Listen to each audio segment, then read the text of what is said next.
Cool. Okay. So, welcome everyone. So, for those of you that don't know me, my name is Luke Bowden, and I'm the MD of a company called TeamBA. We're a corporate partner of the Community Rail Network. We became a corporate partner in February 2024. And as part of our corporate partnership, we provide an amount of hours to the Community Rail Network and to various different members, of which can be utilized for a range of things. And those range of things tend to be linked to our services. And our services that we deliver as a company is, first of all, event management. So we help a range of train operators in the UK to deliver their stakeholder conferences. We deliver award ceremonies for them. Tomorrow, working with West Midlands Trains, delivering an internal staff conference. And we get involved in the event management side, but also the production of events as well.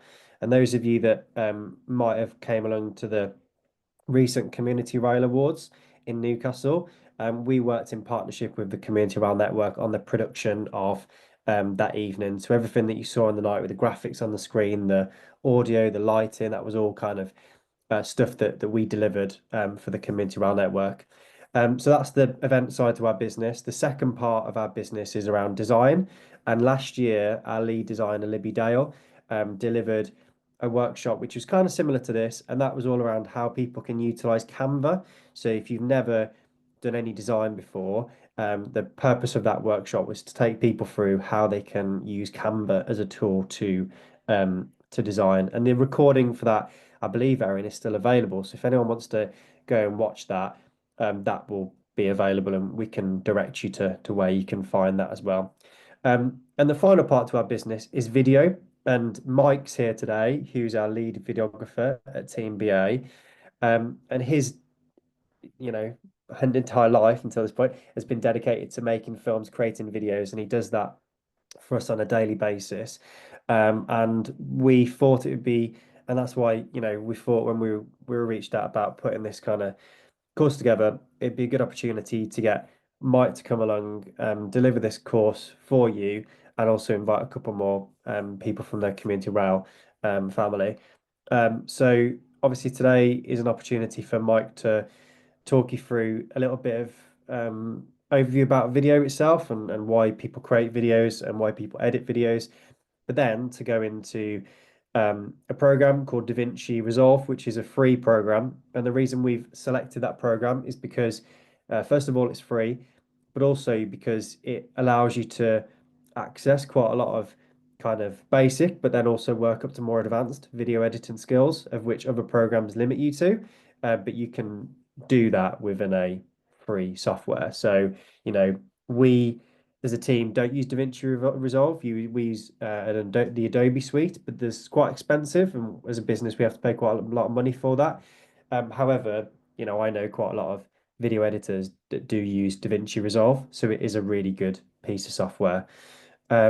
So obviously today is all about giving you the opportunity to learn a bit more about video editing, and hopefully you're able to benefit from it. We've tried to keep the amount of people on this course quite small, so hopefully you'll be able to learn, have the opportunity to ask lots of questions, do a little bit of editing yourself, and then we'll be able to kind of share each other's work. So that's it, probably in terms of context. Erin, is there anything else you want to add from a Community Rail Network perspective at all? I don't think so. No, I think that covers it wonderfully. Yeah. Great, fantastic. Brilliant. Thank you.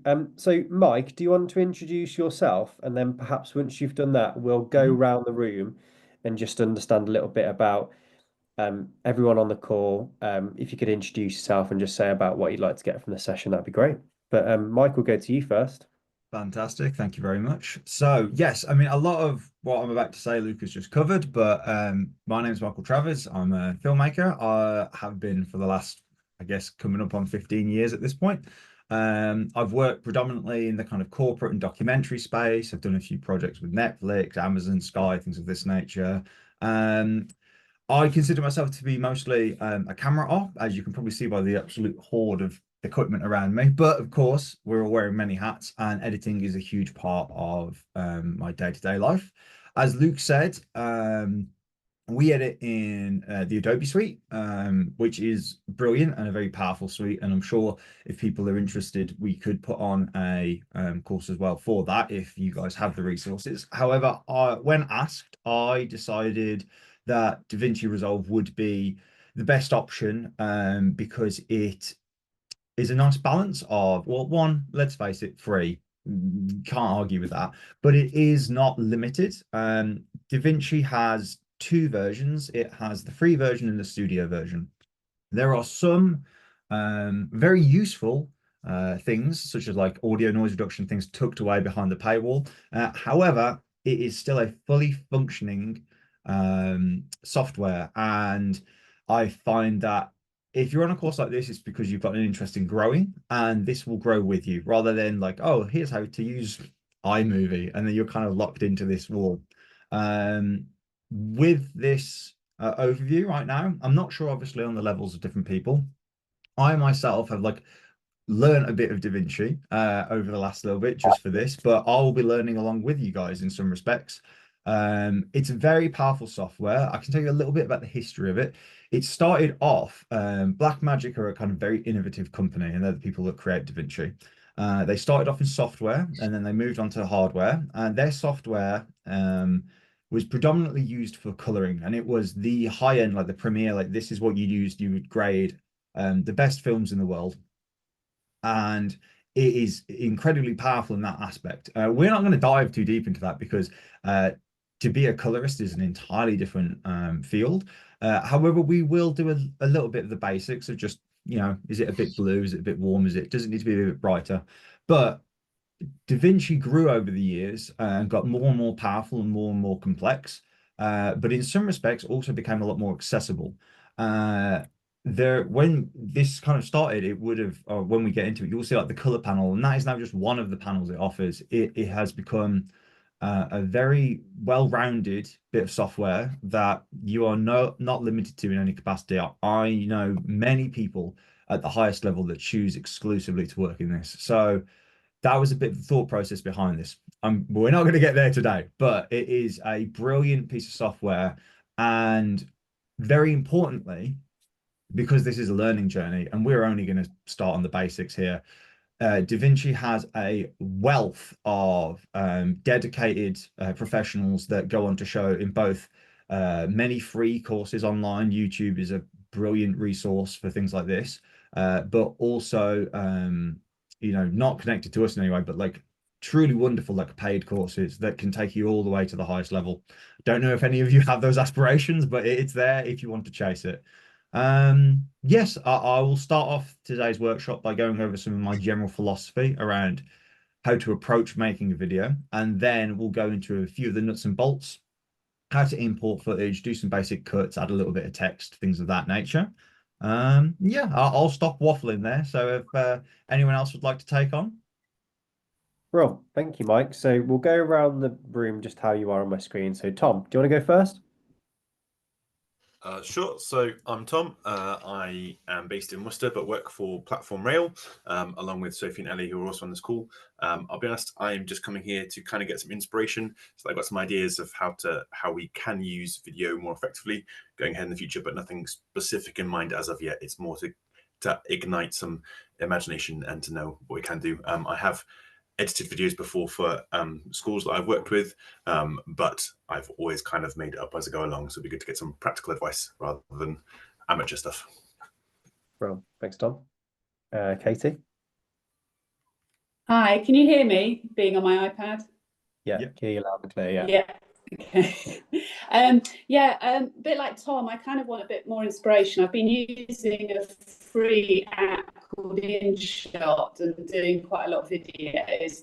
And I've noticed on social media how popular videos are. So I want to carry on, but I kind of want to find out how it works. But as I explained to Luke, I can't practice because BT have just taken a mast down outside my house. So I'm just teetering on a mobile hotspot at the moment. So if I disappear, that's why. Okay, thanks, Katie. Paul? Hi, I'm Paul from Southeast CRP. I'm a line officer, but also the marketing and communications officer. probably the smarty pants in the room because my background is as a journalist and broadcaster. So I spent 30 years producing, editing, reporting television news packages, documentaries, and so on, using things like Final Cut Pro, some Adobe, and then personally have used iMovie, CapCut, and various other software tools to produce and edit videos for the Community Rail Partnership, but never used DaVinci, so I'm here to learn a little bit more about how that works. Fantastic. Are you sure you don't want to lead the workshop? I'm sure I could learn a lot from yourself. Absolutely sure, because even though I've managed to download finally DaVinci, I haven't been able to open it because I've got limited space on our work laptop. So I don't know if my colleagues have had similar problems, but I've downloaded the video files, but not DaVinci. Oh, okay. Well, no problems. As I say, I will share my screen and kind of go through it. And if people can and want to follow along, no issues. But as I say, we'll do a bit of a general overview, and we can. I think a good part of this might be a bit of questioning back and forth, because I do appreciate that it's very difficult. You can't just launch straight into this sort of stuff. It takes a bit of time. So, but yeah, fantastic. I look forward to seeing your input. Cool. Thanks, Paul. Ellie.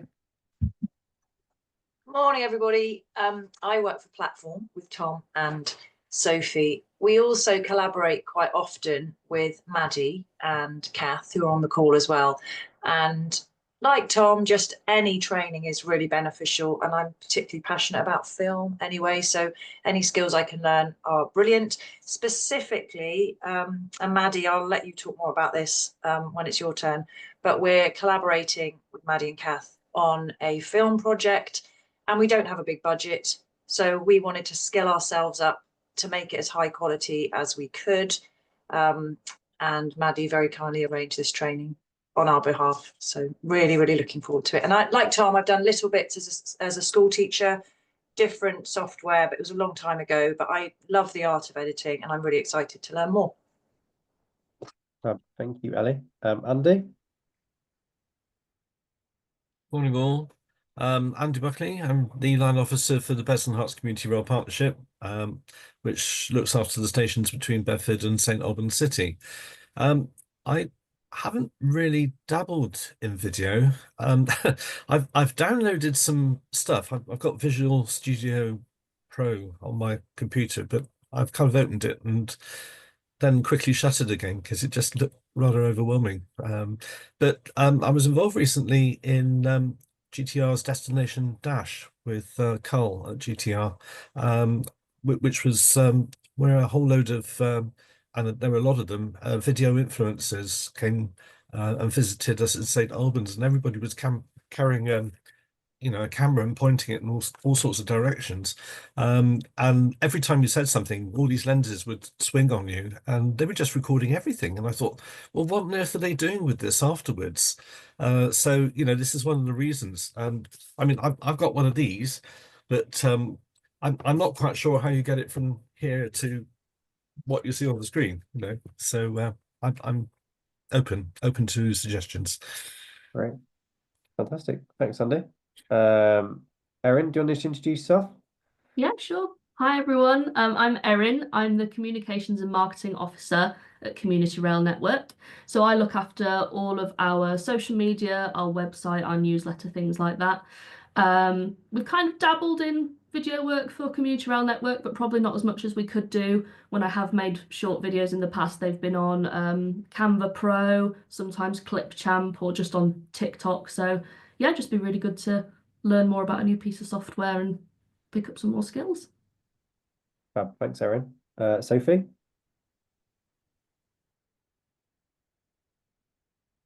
Hello everyone, sorry, bit of a pause there. Hello, I'm Sophie and I work for Platform with Tom and Ellie. Ellie has, very clearly communicated the fact that we are working on various projects at the moment. We're also very conscious about wanting to improve our social media outreach, particularly with video. Personally for me, I've never edited a video before in my life, so this is all going to be completely brand new to me. So really looking forward to just learning some tips and tricks. Thank you, Sophie. Maddie? Was that me? Sorry. Yes. Yeah.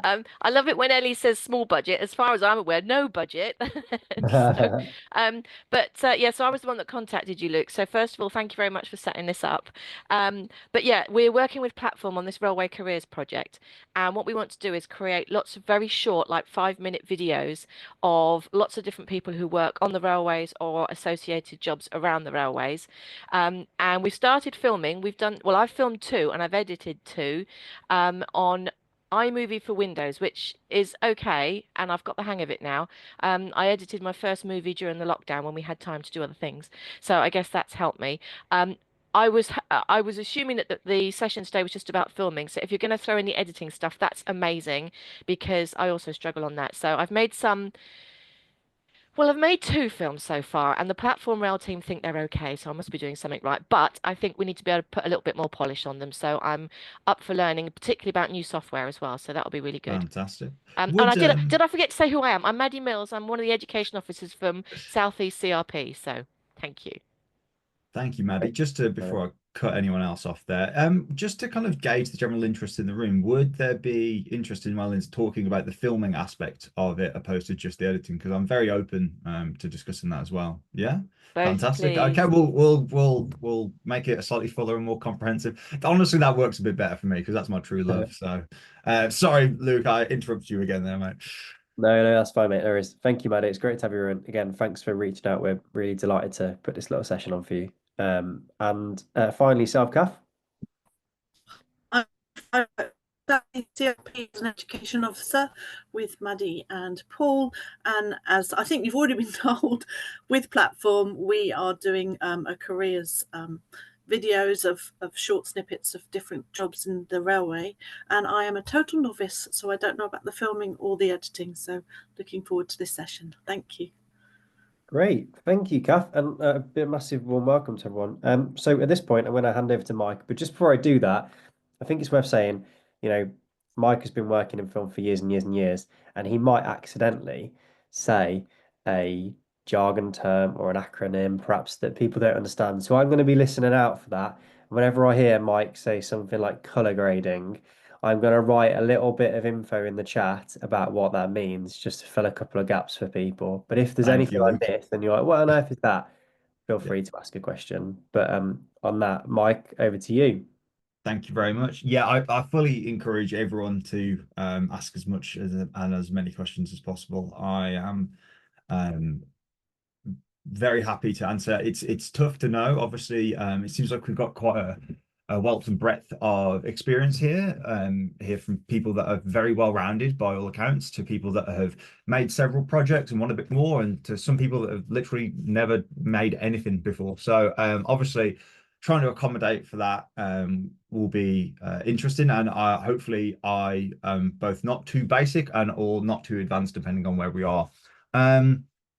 First things first, then, before we crack into the actual software itself, I thought I'd kind of go over some of my kind of general principles when thinking about creating a video, because I think a lot of people think that it is essentially just you turn up and you press record, and then you pop it on the computer and you hit the edit button and it just kind of appears.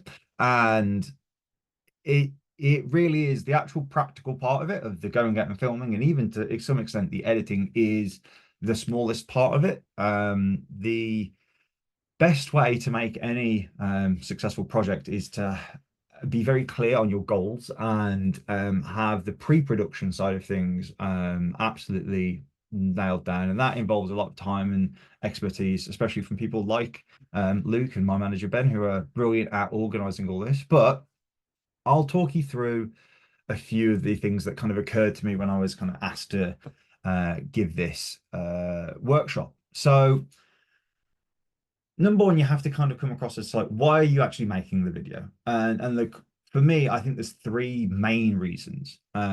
It's either to educate, to entertain, or to entice. You're selling something, it's an advert. In the end, like, every video is to solve a problem, either a problem for yourself or a problem for the viewer. I would work back from that problem and identify that. So, if it's let's say it's a training video, you've got a problem that there's a a new bit of software or a new legislation that's come in, and we have to get everyone compliant with this, and we need to make sure everyone understands it. And so you use that as your basis and you work back from that. Every creative decision now will flow from this, of like, how clearly do we communicate this information? So yeah, work backwards from your problem to help make the best creative decisions. We'll take a closer look now, say closer look, at these three kind of main areas that I think every video is based around. To be clear, most videos will contain a bit of all three of these. You know, no video is truly just one thing or another. But I think it's very important to find your like North Star, like your guiding principle, your key aspect that you remember, because it's very easy to get lost and a bit overwhelmed when doing stuff like this. And you can always revert back to that, like, okay, why am I here? Are we here to, is it supposed to be funny? Is it supposed to be entertaining? Am I supposed to try to get people to sell, you know, the course, the product, the service? So education, I would kind of define this as you're imparting information. You're trying to teach the viewer something. I know that sounds very basic, but that's how you have to get down to this, like really core, simple premises. Examples of these are like how-to videos. We've probably all seen them online and we don't even think about them. Like we just kind of assume that if you get a new software, if you get a new product, if you get anything, like you can go online and just Google it and there'll probably be a video of someone walking you through. But we've all been there when the people start waffling on and going off subject. I can't remember the amount of times, like maybe you any of you search a recipe and the first thing that happens is they start talking about how their grandmother used to cook this back in the homeland, and it just goes on, and before you realize, you're like, I just needed to know how much salt I needed to add to this, and you've got lost.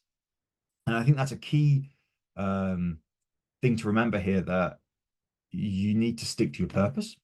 The second form, this is entertainment, and this is the vast majority of traditional media in a lot of respects. Film, TV, stand-up comedy, anything of this nature. You know, obviously a lot of YouTube, TikTok, it's all entertainment. But back in the day, you bought the product, and then the product was there to make you happy, and you'd already done the transaction. Whereas in the online ecosystem, you are the product, essentially. You are the, you know, if it's free, then you are the product. And you're often trying to be sold additional things through it. We've all been to YouTube, like we've all been on YouTube where you get like adverts mid-break, or even integrated adverts where this person tries to sell you it. Back in the day, it was a bit more just like you've paid your price and now you get to watch your film, your TV, or whatever. This is a lot simpler in some respects because you're just trying to keep the audience engaged and entertained. You're just trying to bring them joy. And this is almost the goal that a lot of people aspire to. You know, most people don't dream of being oh, I want to be a corporate videographer. You know, there's the, I want to make films, I want to be the next, you know, insert huge director here. And one of the reasons this is so tough is because it's quite to have a piece of art that exists without the need to essentially sell itself within it is very rare these days, because it's hard to do well because the upfront cost, you have to make the art before you can sell it. Whereas with a YouTube video, if you make it, there's things like advertising, integrations, things of this nature. So most of us are rarely making pure entertainment, but it is probably the truest expression of the art form. And then the last one is to entice, you know, or another way to sell this is to sell. The goal is to make the viewer to want something, often to buy it. Think of your classic advertisements, even like lifestyle content, like, you know, the Kardashians, fashion things of this nature. It's kind of an interesting thing there where you may not think that they're trying to sell you something, but they always are. There was an example that I remember, it stuck with me from university, where the lecturer put on I think it was Rolex or something, you know, it was a fancy watch advert, and it's like, okay, so what were they selling you? I'm like, oh, selling you a watch. It's like, no, like, did you see the car the person pulled up in? Did you see the clothes they were wearing? Did you see the person on their arm? You know, they're selling you the idea of you know, what it means to be successful, what it means to be this, you know, yeah, if you buy the watch you get this, but also it's telling you to want all of this. And I think that is part of, once you start to get deeper into video, opposed to just like very basic form, you start to realize that those little decisions start to magnify. And when making your videos, that's the biggest lesson I could take away from that side of things, which is when you make your videos, you're not just showing the exact thing you're describing. So let's say you got somebody on camera and they're going to talk about, I don't know, rail safety, new software that's being used, anything. The person you chose to put in front of camera says something. The location that you decided to film says something. Everything about it. I know several of you, it's the railway. Is the station clean? Is it, are passengers noisy? Is it bright? Is it dark? Like, you're not just saying like what's on the script, the words. Every decision you make, even the ones you're not thinking about, have a huge impact. You could make the exact same video twice, but if it was a different person, different age, gender, race, anything, a different location, all these things will impact and speak to your audience. And so I encourage you to think a little more than just, well, the script says this. It's like, okay, but what does the rest of the video say? Does it align with that? Oh, we put our passengers first, but then like, the station is grubby. It's like, do you? So these little items, I can't tell you. 90% of my job as a camera operator, I get there and then I spend the time tidying the room, dusting shelves, polishing windows. It sounds insane, but what is in front of camera matters. And then later on in the edit, which we'll get to, you'll have a lot of decisions to make. And like you usually, I know, I think Mandy, was it yourself who mentioned like we're making some short videos that are like 5 minutes long? But like these days, 5 minutes long is kind of long-term content. We're doing several projects now, and they're like, yeah, they're fairly lengthy. It's about 90 seconds. Do you know what I mean? It's on the other hand, though, getting 90 seconds of really top-end footage and like putting it together seamlessly is actually quite a task. This is why like genuine like Hollywood films take like 3 to 5 years to make, with hundreds of people and millions of pounds. So actually, for just you by yourself, if you think, oh, if it was only 30 seconds, it's like, yeah, but that's about right. So I do encourage you also to like think of it in that way, that if this seems overwhelming, remember that the worst thing you ever saw on like Netflix or whatever still probably cost like £1 million and took a horde of people like years to make. Do you know what I mean? And we've all seen some pretty awful TV, I'm sure, over the years. Let me progress a little further now then. So in fact, I'll throw this back to the room because as you can tell, I can talk for days. Would you guys like me to talk a bit more about the filming side of things now, which I wasn't prepped for, but I'm very happy to have the discussion about. In fact, that is more my passion. Or would you guys like to open the software and have a look at that? I'd just like to open that to the room. Just from a perspective from what we would love, we'd love to know actual filming, and particularly we had some training a while ago, it was during the pandemic, but using just your iPhone, because we as Ellie said, small budget, no budget. We don't have all the kit you have behind you. Of course. I have a trusty iPhone. Yes. I do have a gimbal, and perfect. we do now have some microphones as well, but that's the level that we're at. So and I know before, if nobody's done filming before, that whole dividing up the screen into thirds, that blew me thirds away. Okay, yeah, we'll talk about some basics. Bear with me as I kind of like pivot on the fly, but I'm very happy to talk about that. Just does anyone have any questions or anything they want to bring up?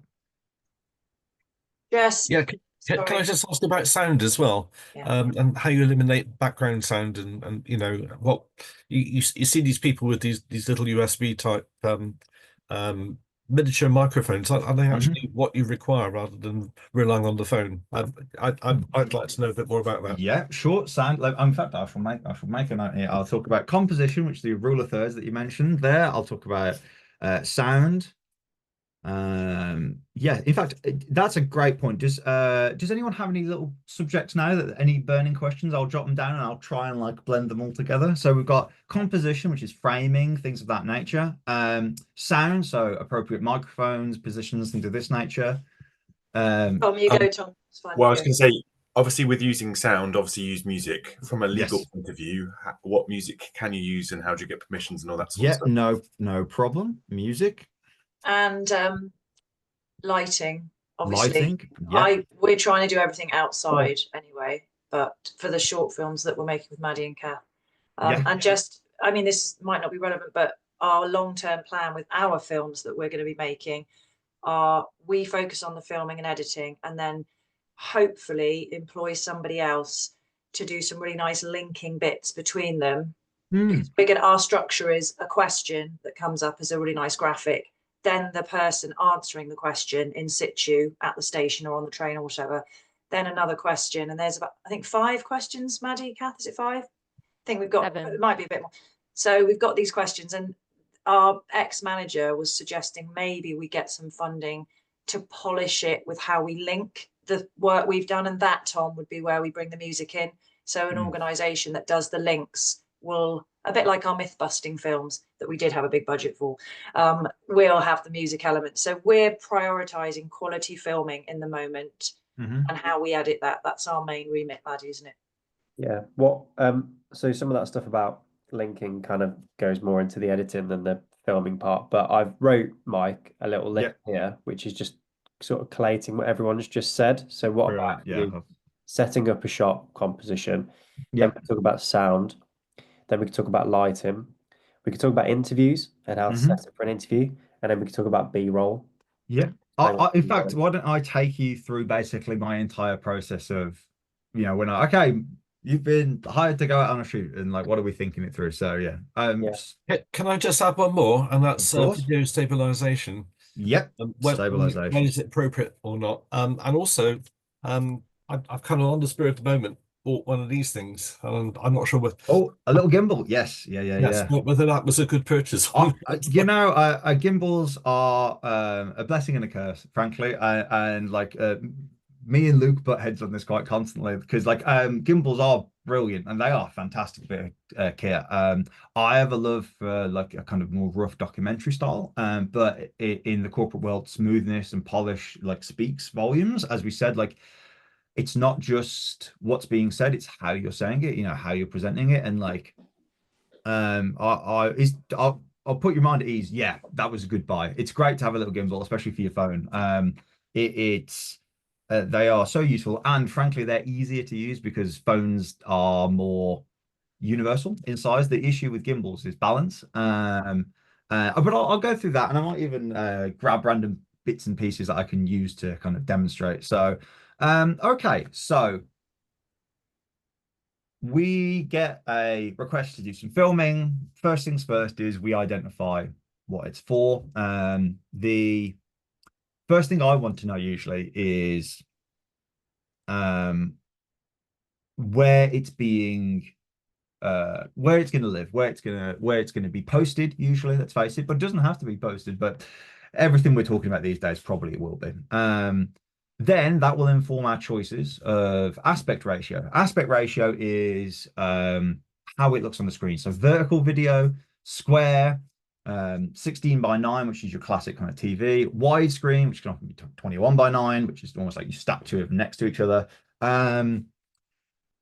Because as I say, this comes back to the original bit I made, which is you need to know where it's going to end up. You need your end goal so that you can work backwards to engineer it. So let's just say, somebody wants very standard kind of 16:9, which think of as widescreen, your normal TV, because it's universal, it can be utilized everywhere. It's also my personal preference. I know a lot of people do vertical filming, perfectly fine, don't have a issue with it, but it's also very much locked in. It will be usually fast-paced social media content that will live and die very fast. Generally speaking, if you want things to have a bit of longevity, filming in the traditional 16:9 is going to give it more use cases.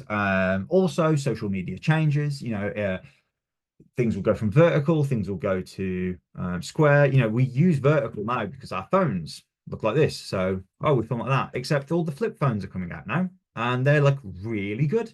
And like, it won't be long before everyone's got like a book in their pocket and all of a sudden like square might pop up. It changes frequently. So having the knowledge of where and how you want to post it and who, usually this also comes down to target demographic, you know, who do you want to watch it? If it's younger, fast paced, you're usually going to choose vertical. If it's going to be, if is it going to be watched on the phone? Probably vertical or square. Is it going to be sat down and watched? Is it going to be in the cinema? Let's face it. I want to put this in my local cinema. I want to put it on TV. Or maybe we could think about selling it to some, whatever. Like BBC has just contacted us because they're putting a documentary together about a few bits and bobs, and they want some footage. Well, this is why we shoot in the kind of like traditional aspect ratio, because it's versatile. And also I have a personal preference for it, so I'll advocate every time. But that's not to say vertical isn't wrong. So let's say we've decided on shooting traditionally. Okay, brilliant. What's the length? So because this is going to have a huge impact on how many days it's going to take to film, how long it's going to take to edit. You can film a lot in a day, but then you have to get home and edit it. And you'll probably see how when we get to that point, it's like, oh, wow, even just the simple fact of, if you think of it this way, let's say you recorded for 3 hours on the day of solid, not to edit, but just watching that back takes you a minimum of 3 hours. Do you know what I mean? Not making decisions, not going over it, not watching it again and be like, oh, maybe I need to change my mind, not tweaking the color, altering the sound, just simply the act of pressing play. So this is where it becomes like you don't want to overshoot, because you probably don't have the time to. And yet again, this is why I emphasize pre-production. Have a plan, know what you want, and stick to it. Okay, so it's 16 by 9. Let's say it's a 5-minute video because that came up earlier, brilliant. Okay, so it's short, but not like so short that you can't breathe, like people will actually have time to speak like a human rather than that really surreal, over energetic, like influencer voice, which is like, hi guys, welcome to this. Here we go, go, go, go. And like the video is done. People can express themselves in more normal. You can maybe even have a back and forth conversation. So now we're going to think about, we can think about subject matter, but that will be very dependent. But let's say it's a classic interview. We've got someone that needs to say something on camera. Okay, brilliant. So I know the train industry is in the room, so we'll stick with that. We're going to be, let's say, filming in a train station. Okay, now let's think of restrictions. You'll want to think of sound, which will be a big thing. You'll want to think of permissions. A lot of bigger projects, we're getting drones out, we're doing this, we're doing that.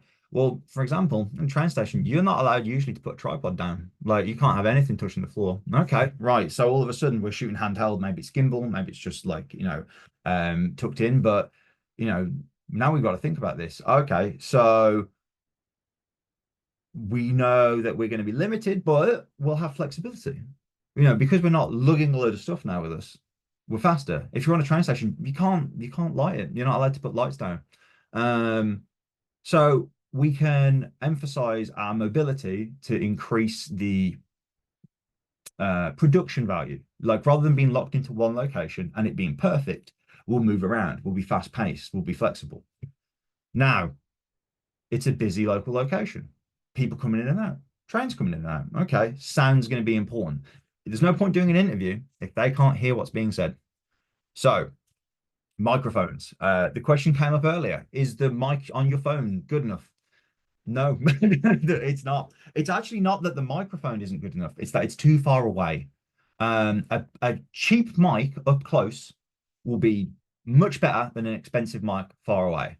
Doubly so in a busy environment. So, for example, if you needed to like record audio, you could record on your phone and just sit here, and this would honestly probably sound pretty good, but not in a busy environment and definitely not in a windy environment.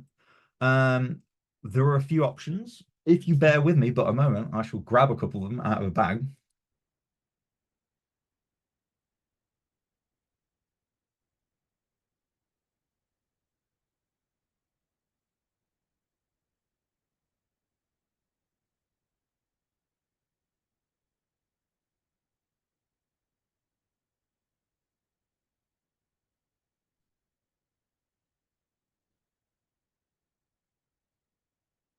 So we'll talk about a few bits and pieces.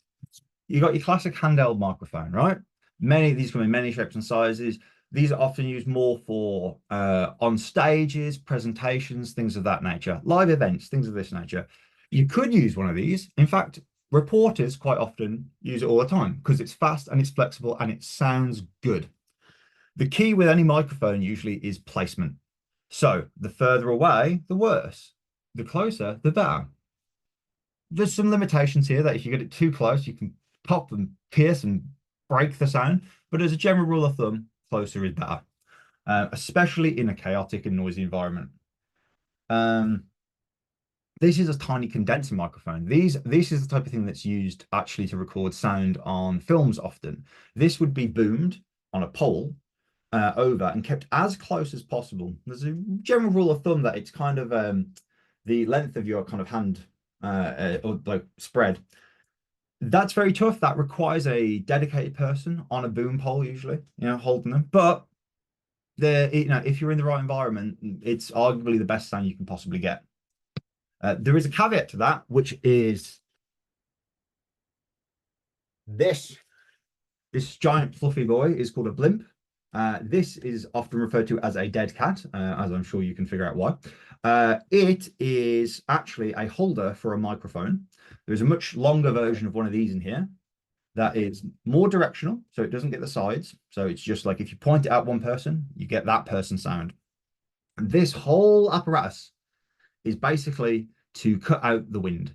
And it is brilliant at it, but it is cumbersome and it is big and it is noticeable and people will know you're filming. So probably the best results, but also takes a lot more than you might have access to, resources, things of that nature. Also, people are very aware you're filming. The go-to that most people will use these days are these small clip-on microphones. There's many a version of these. These are pretty standard, I would say.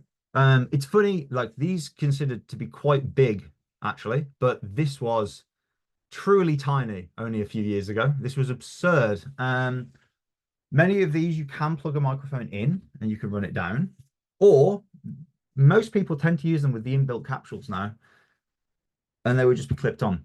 I'm not a huge fan of this for higher end professional work, but it is fast and effective and works well. You also tend to, when you get these small microphones, get a cover for the microphone, which is basically, you can think of a smaller version of one of these to help cut out wind noise.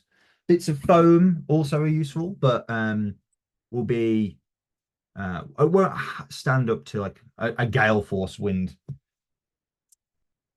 With regards to microphones as well, something to keep in mind. As I say, center chest is a great default. Works very well. You get a lot of resonance, you get a lot of bass from the person. Generally speaking, if someone's wearing a shirt, this will slide quite nicely. However, if people are wearing different clothing, things like dresses or headscarves or anything that might get in the way, people with particularly long hair that might rub, you need to be mindful of this. One of the worst things you want is rubbing. If people start scratching or moving, or you're on like, let's say it's a cold day and people are wearing like a puffer jacket, yeah? Every sound, every movement, scratch, scratch, scratch, scratch, scratch. So it is to be thought of as a very useful, but not always appropriate tool. Most places, if you're doing it a slightly bigger set, will have somebody mic'd up, as I say, with one of the smaller ones that's tucked away. Might even, literally, I think I might have some right here.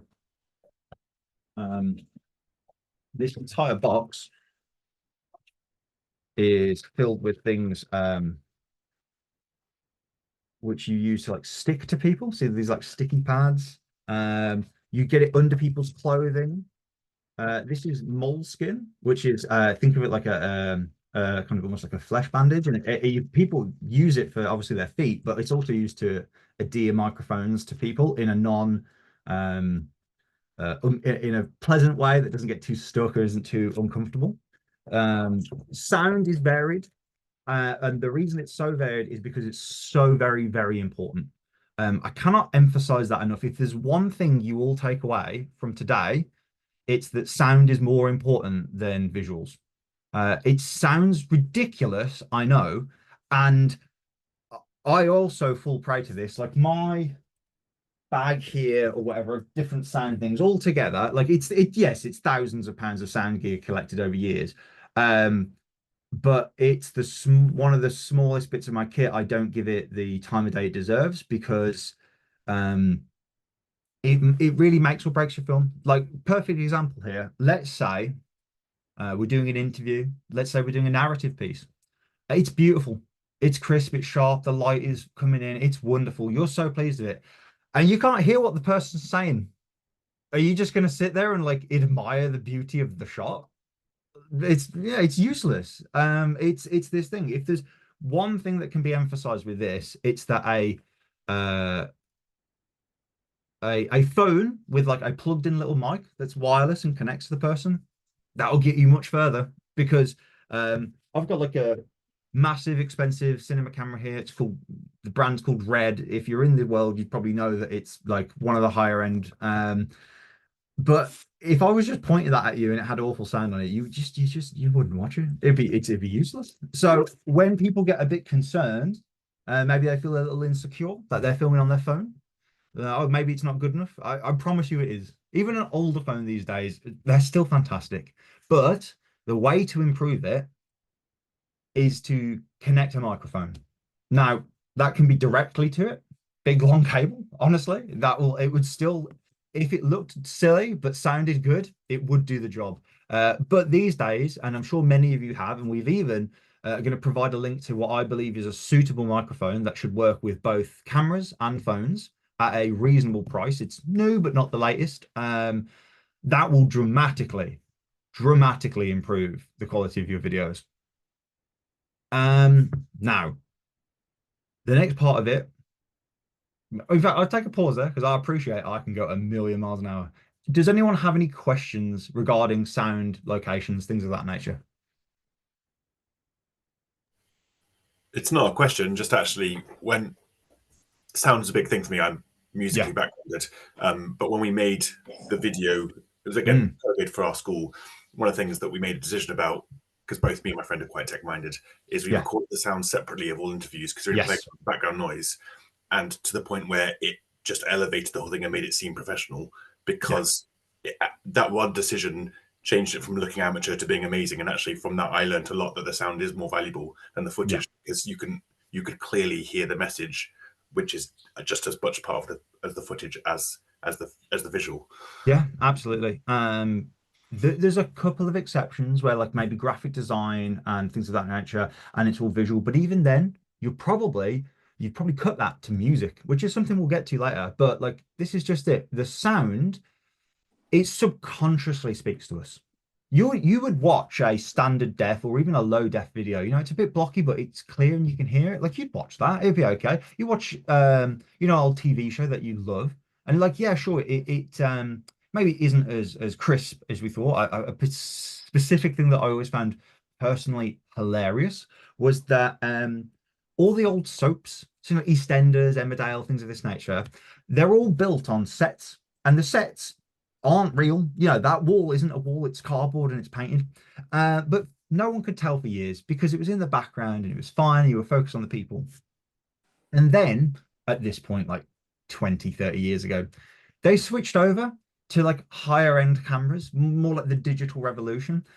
And all of a sudden, you could tell that the sets were fake and they had to redo the entire thing.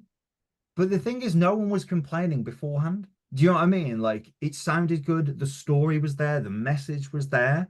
You know, the set design was on point. It's just the minute you got a higher resolution camera, you could see the flaws. It's the old joke of why like everyone looked so wonderful in all these old like photos. And to be honest, they did Photoshop photos even back like in the day. I'm talking like from the dawn of time, they used to paint on like film, but part of it would be like the wonderful smooth skin of like Marilyn Monroe or whatever.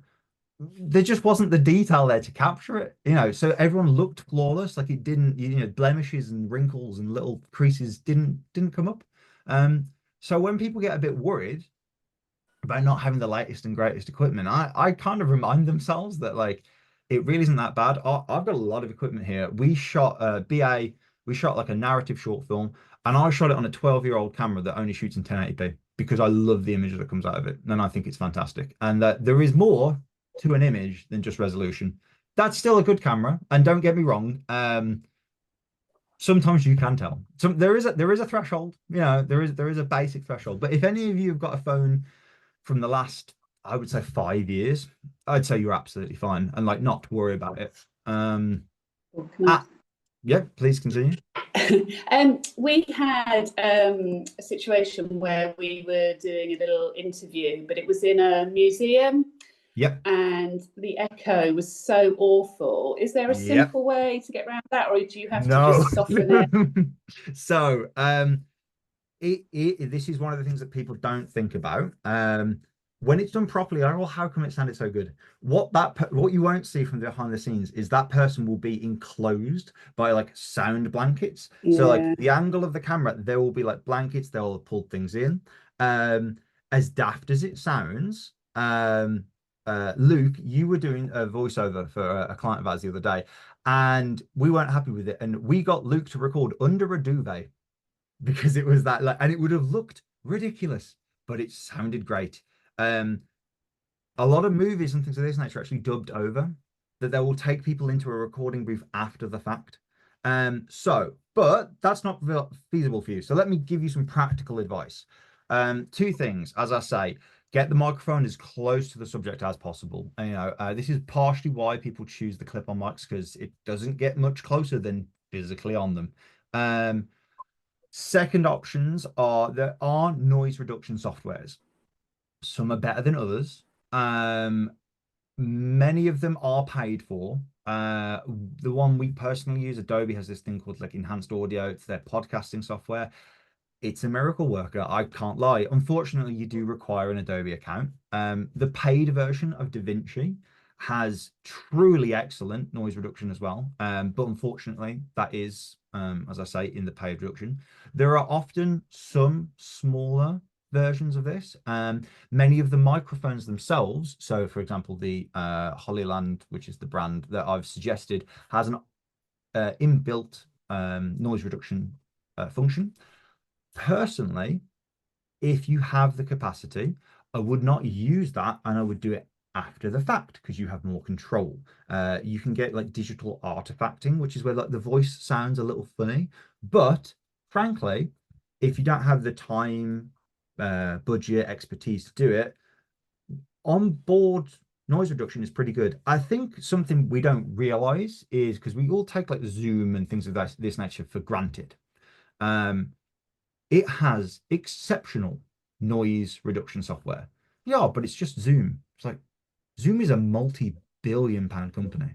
Like, I think we take for granted sometimes the things that we do on our phone. We're like, oh, it's just a small thing. Like, no, these are some of the biggest companies in the world. Like, you know, you're like, oh, it sounds better when I do it on that. It's like, yeah, because they have more budget than you. Like, that, you know, it's incredibly clever stuff, but we take it for granted. So this is where kind of location does come in. Now, that was probably a beautiful location, wasn't it? I bet like, oh, the shots were wonderful. The way I would have approached this is twofold. One, maybe you have to shoot in there. Okay, then we'll talk. You'll get mics, you get them close. You may be able to do a little bit of like adjustment in post, but let's say that you can't do that for now. So get the microphone as close to them as possible. Actually, in a weird way here, often you're encouraging people to speak loud, but in an echoey space, if you get them to speak softer, the echo won't bounce back as far. And so you'd have to turn your microphone up a little bit, but you can tweak it. And this is where, frankly, when I'm on a shoot and when we're on a shoot, the first thing we do, if there's budget, is we hire in a sound professional. Because, as I say, it's incredibly valuable and you need someone dedicated to it. You know, you guys are not going to have the time or the appropriate, like, for that, and I completely understand. And that's where you have to get clever with it. So choosing locations. For example, you could shoot your cutaways there. You get nice shots of the museum, you do this. But the audio itself, the interview, is shot elsewhere in a room that sounds good. 90% of any video, you know, they'll pop up. It's like, hi, I'm Mike, and I'm from TeamBA. And then we're like into the cutaway footage. So it didn't really matter where I was. You know, some of it didn't look awful. I always prioritize the sound of an interview over the background. If you can get both, brilliant. But for you guys, that's one of the practical tips I would take away. Interview them in a space that is conducive to the audio, that it sounds nice, there's no echo, hopefully there's not a lot of background noise, things of this nature. Many places have air cons, things of this nature. A drone, that's not too bad actually. Even basic adjustments can get rid of that. But busy, weird, random noises, it's tough. And the truth is, usually choosing, like getting it right in camera tends to be better. You can salvage stuff, but it's, you know, it's fighting it. If there's a term often used which is garbage in, garbage out, which is that a lot of the whole like, oh, we'll fix it in post is literally known like in the industry as a joke, because it's like such a terrible idea that's just tends to be said by like producers. And what that tends to mean is that someone will painstakingly for hours try and fix something and it will be okay. So I recommend, if you're filming in an echoey location, a close microphone, making sure that you kind of listen to how echo it is, as I say, speak quietly, but more importantly, don't film there. See if you can find somewhere else. Thank you. Yeah, you know, it is one of these where it's tough, but that's where the planning comes in, and I appreciate that also comes with experience. Yeah. I think another thing as well is you know, depending on what microphones you guys have kind of opted for, because I know you mentioned about some of you want to capture audio separately, and that's a great idea. But you know, with all of our microphones, whether they're, you know, the wired booms that Mike was talking through, all the way through to the more compact, like you know, wireless stuff, we like monitor the audio, don't we, Mike, when we're doing an interview, like with headphones. And we're just like, it can be a bit annoying for the interviewee or the participant, but you know, if an ambulance goes past, then we You record got to it. stop, you got to redo it. If it's wind, train goes past, like we'll just record it again, because you can't again and again and again, and people get annoyed, and you do have to sometimes go, hey, that's probably good enough. Like for us, a lot of times we have to film in a specific location, and sometimes you just have to go, okay, it's going to be noisy. So for example, the opposite of the echo, right? Let's say you're on a busy platform, loads of people going by. All right, you're going to turn your microphone all the way down till it's barely on, and then you're going to get that person to speak very loud, not shouting, because that would change the character of their voice, but projecting to a room, school teacher voice, right? The balance, especially because the mic will be so close to them, is they will sound so much louder than the rest of it. There's a few caveats that, like, you're not really going to need to worry about this, but if you scream into a microphone, you can basically like blow out the capsule where it just can't capture anything. So there is a limit there, but practically speaking, there's not. If you've got a microphone clicked on the chest, up until they're actually shouting, it's fine. Get them to speak nice and loud and clear. Hello, today we're here, we're doing this, rather than, hi guys, here's what we're doing. Like, it's the balance of your audio compared to the environment's audio.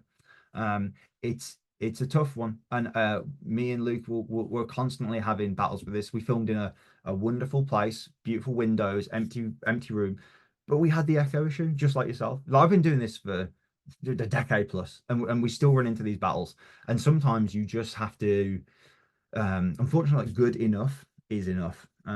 You will have to make choices, and if you have the opportunity to go over and do it again, wonderful, but I encourage you to always consider the end goal. Looping back right to the first thing I said, all right, it's a bit echoey, but is it clear? Can I understand what they're saying?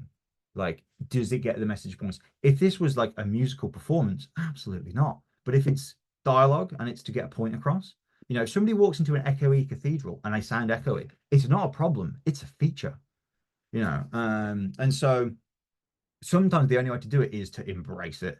And as I say, and if you can't, find a different location. And I know that's a bit of pill to swallow because it sucks, but sometimes that is the simple truth of it. Thank you. From a sound perspective, that's probably about, I would say, the breadth of my entire knowledge. Tom, I think you are probably like more knowledgeable than I am on sound, like the sounds things, but when it comes to, most of mine is revolved around interviews and things of this nature. So soft rooms, like hard edges and windows will reflect things. So like furnishings, carpets, things of this nature, that will help. Getting the microphone as close as possible and letting the person speak as loud as is comfortable is usually like the 3 tips, I would say, for getting good sound in a kind of chaotic environment. Just on that note, just it's making me think now about, because Maddie's made a couple of films already. We'd prioritized having the subject on camera the whole time they're talking, just so it's really personal and engaging, because our audience is young people, Yeah. you know, training about careers. But actually, Maddie, Kath, Tom, Sophie, I'm thinking now that that's a really interesting approach. If we did interview them, maybe for some of it or all of it, somewhere Yeah. quieter, I've and got- then did what you said and had all the footage of them at work. They could still be in the footage. They're still in the B-roll. Yeah, You I think connect that's with them. key. I wouldn't want them not to be in a lot of the Yes. footage, but we could have their voiceover. That's that's good. I've got some ideas regarding that, but we'll probably leave that for this conversation. But as in, I was just watched through the footage of stuff I've already done, and that's often what we did. So we'd have them starting talking, and then we'd cut to other footage, and I recorded their voice separately in a room where I put Perfect. around, and Yeah. then I stubbed it on, got them to do the beginning and the end bit. And then Yeah, it was lovely. And that is the best way, because sometimes it's like, right, you get that opening, so you might get them filming in that museum, like you say, there, hi, welcome to here. And then it cuts away, and it's like them walking through things of this nature. But that audio is actually recorded elsewhere. It might be recorded on an entirely separate microphone. You know, like you can do it. And then like the real tips and tricks would be like, you would literally take the good audio, let's say it's echoey, like you say, and you would add an echo to the front of it and gradually fade the echo out, so people just don't notice that there's a bang, like it's just gone. It fades out, and so you don't really consciously notice that they're in like a different environment, but 90% of the audio is sounding really good. Also, we'll kind of segue here if we're in sound. Music, so underlying music, and in general sound effects. So appropriate sound really makes a film feel infinitely better. I would encourage you, if you have time, to do a few things when you're on location. First of all, you get what's called room tone, or like for me, I just call it like an ambience track, which is, let's say we're out in a park. I will just set up an audio recorder. I'll ask all the crew just to be quiet, and I will get 60 seconds of just noise. Now, whenever you're cutting audio, when there's a cut, like there might have been birds chirping, a car going past, and then it's gone in the next thing, you notice these little things. Whereas if you layer that ambience, which is from the same place, it's just the general background noise, it can layer underneath. It's basically invisible, and it will allow you to cut people's audio dramatically better. It will feel more embedded. It won't feel as jarring. You can have a very chaotic and fun style of we're here, and that's fine if you're leaning into it. But I would say 90% of the times you kind of want your cuts to be invisible, especially if when you're recording B-roll, which, as I say, is the other footage.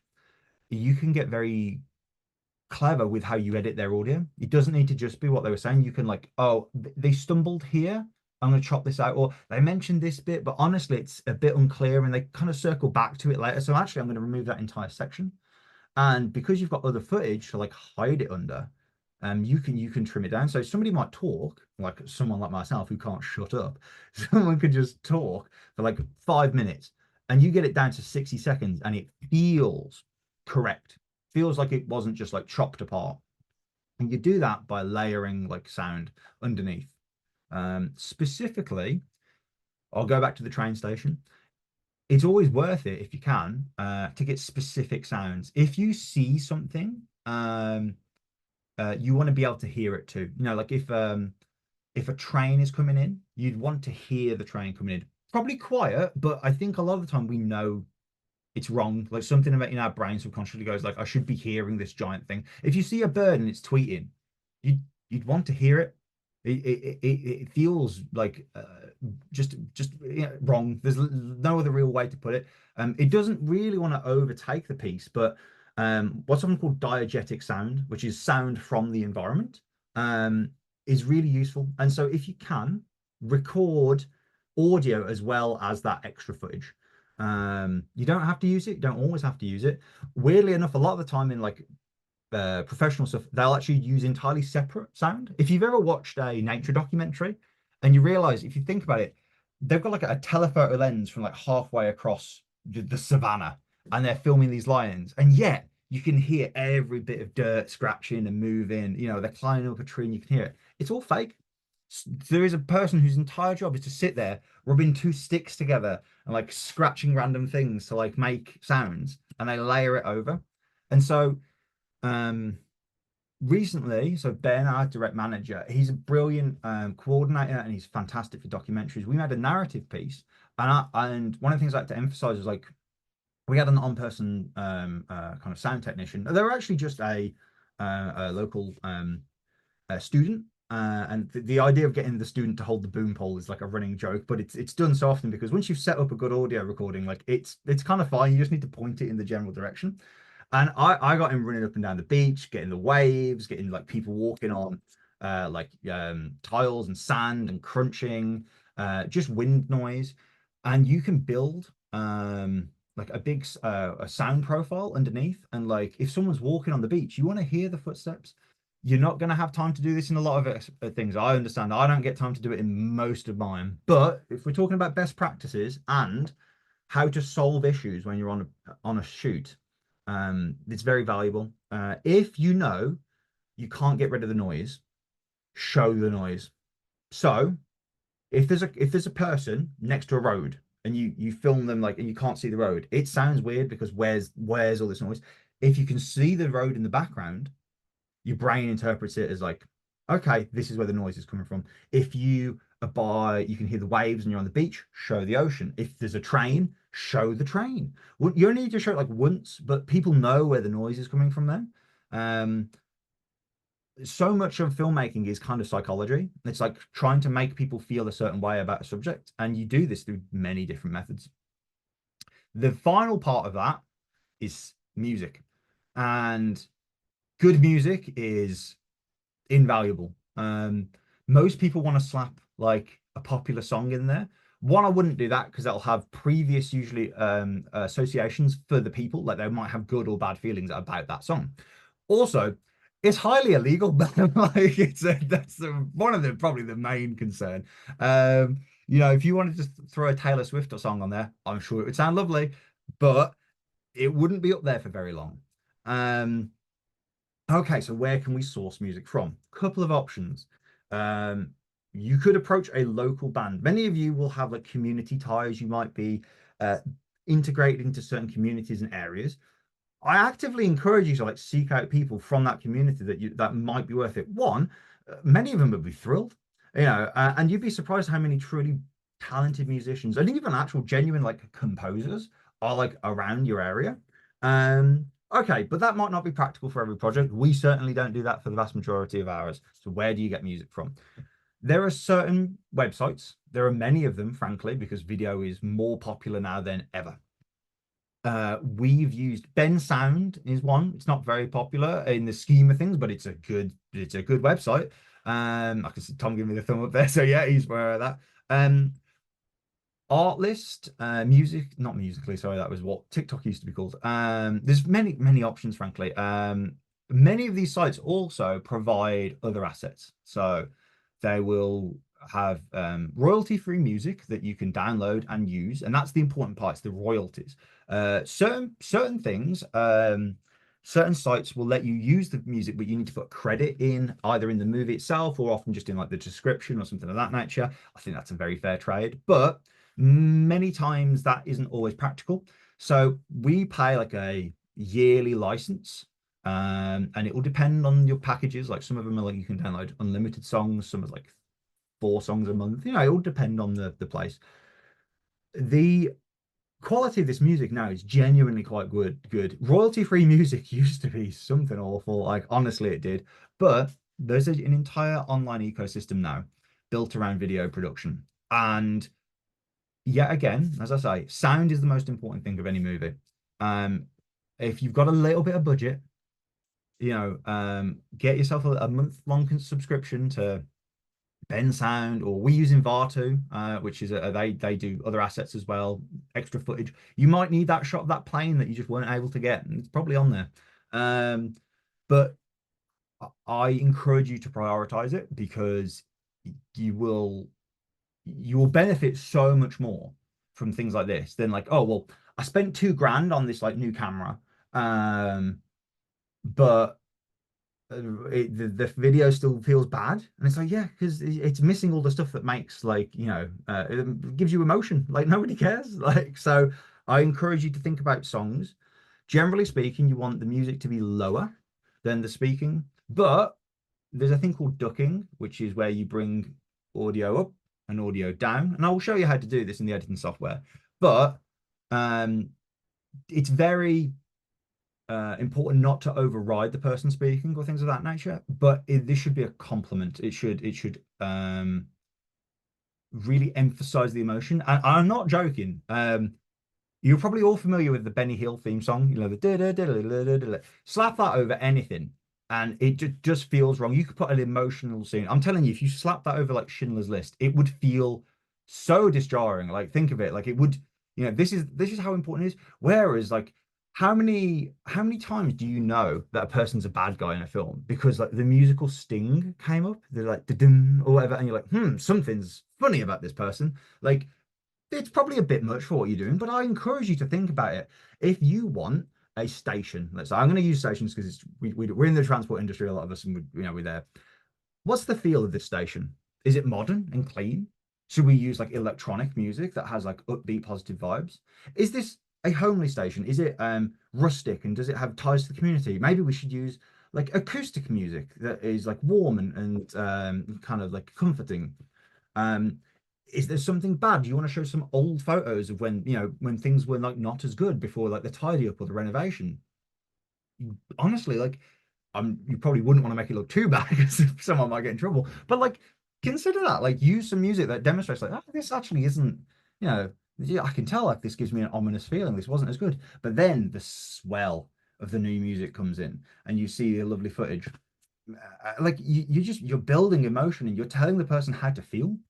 So like as I say, I appreciate I've spent a lot of time talking about sound and music there, but it is because, as I say, I think they're the most important parts of it. Okay, my great love and thing that I am still working on in a professional capacity is lighting. I think this is another thing that is slept on. I think it is not considered by many people. They just rock up. Let's go for a very basic overview of the most important thing. Probably more light is better. There's a point where that stops, but generally speaking, more light will help the footage look good.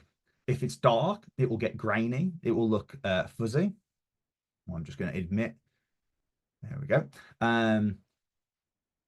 And so rule one, just get light on the person. Best way to approach this, often stand them next to a window.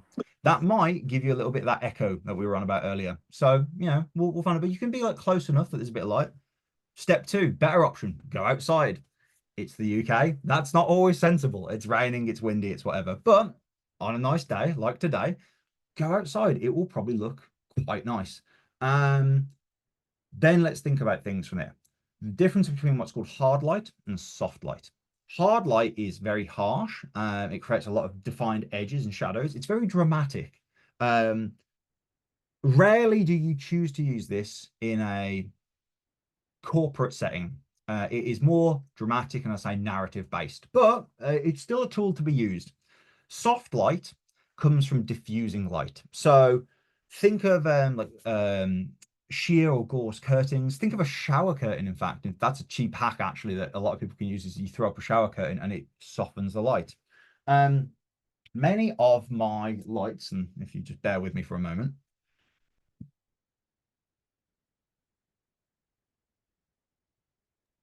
Also, just don't do what I'm doing now in terms of lighting. Unfortunately, I'm living at my mother-in-law's house and I have no option other than Put modifiers on your lights. And you can almost think of this as a big fancy transportable shower curtain. I'm not joking. Like, it just, you pop this onto your big light and it softens it. Super useful. Many of you probably aren't bringing your own lights, and especially if you're in the trains, probably not, because you're not allowed to. There are, I'm not going to dig through all that, just go over it. There are reflectors and materials that you can use to like hold either to shine sunlight onto someone. You can almost think of it like reflecting a mirror, but softer. Or even to cut out direct sunlight from above. Yet again, I think many of you won't have the crews or the size to do that, but I can tell you it's incredibly cheap. All you need is somebody to hold it, and it will make a huge difference. Certain limitations, as I say, train stations, things of this nature, I think it could be considered to be still be a light and things of that nature, and I would not advise it. But if you're outside, if you're in anything, that would be my go-to. Like the first thing I would say, it would cost you like £10, £20, depending on the size. I mean, you can spend a lot on this sort of stuff. Film equipment just becomes more expensive because it's connected to the film world, but I'm not joking. Little bounces and reflectors, super cheap, super valuable. Just get anyone to hold it. It will do you a world of good, and it's powered by the sun. So like it's cheap, free, and easy. So Mike, just if I guess if we were to summarize, Yeah. Best time of the day to film. Yes. So, okay, good point here, Luke. The timings are often something that you're not going to have the choice about, and we do get that. Everyone's on a schedule. But okay, there's golden hours and silver hours to a degree. Golden hour is when the sun is setting or rising. Most people think setting because most people aren't getting up at the first thing crack of dawn. But as the sun sets, it will start to look wonderful. It's called the golden hour for a reason. And it is the most aesthetic and beautiful kind of light. And if you've ever just taken a picture and like, my God, it's just like my car, but it looks great. It's probably because of the lighting. And this is why I say it's my great love and current passion, because understanding lighting can just transform your image. That will obviously change on when the sun is rising and setting. But rule number one is usually don't shoot outside at midday. It's fine, and you will end up doing it at times, but when the sun is at a lower angle rather than straight down, I mean, think of the equivalent of directly underneath. It's the torch, camp lights, spooky Halloween. It's the opposite when it's straight down. It's doing the exact same thing, though. It's giving you awful shadows. If you've ever just gone, why do I look so just like drained and awful? It's probably because the sun was in the wrong place when you took the photo. If you have the opportunity, shoot when the sun is at a diagonal angle. A lot of this isn't up to you, and I completely understand that, and it will dramatically change by the time of year. But earlier in the morning, later at night, not when it's dark, but as the sun sets, this hour and like the hour beforehand, brilliant. If you can and you have the opportunity, do that. It's why we have really long days. Like standard film days are 12 hours, and that's your standard shift, because you got to be there when the sun's there or when it's quiet or when it's loud. You don't get the opportunity to. Corporate filming can be a bit different because you can just film in an office and then you kind of get to fit the 9 to 5. But if you're out and about and you want to make it look good, set your alarm, like get up early, get that good footage. You will thank yourself because you only have to do it once.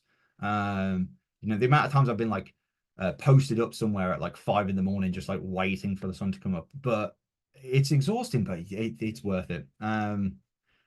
Yeah, lighting in, I will say this, if you wanted to do direct interviews, there's a thing called 3-point lighting setup.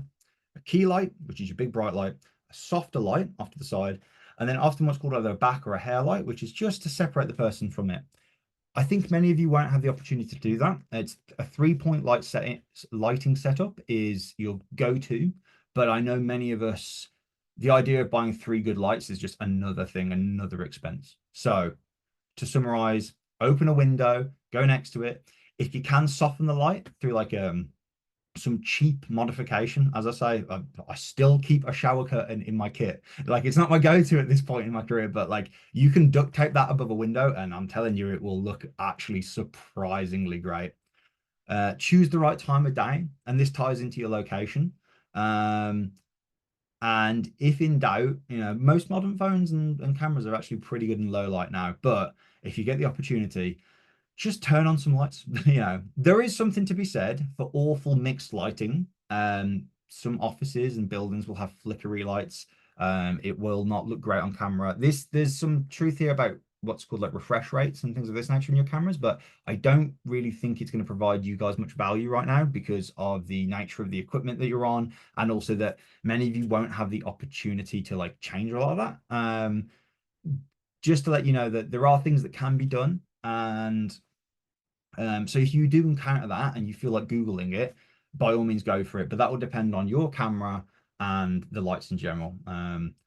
I'm not going to get into the different hertz and refresh rates of US versus Chinese LEDs. I just feel like that's probably not super valuable to you guys.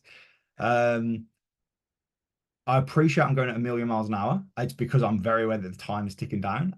It's almost like my entire career is summarized in 2 hours is quite a big ask, but stabilization, which is talking about gimbals and tripods. I know I'm going to spend a little time on this because I appreciate that several of you have a gimbal and have bought gimbals and want to know about them. Gimbals are great, but there is a learning curve to them. I shall grab my gimbal now and I shall explain.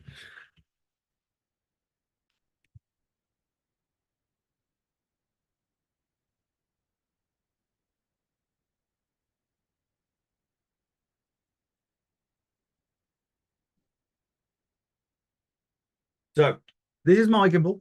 It's one of several I've owned over the years.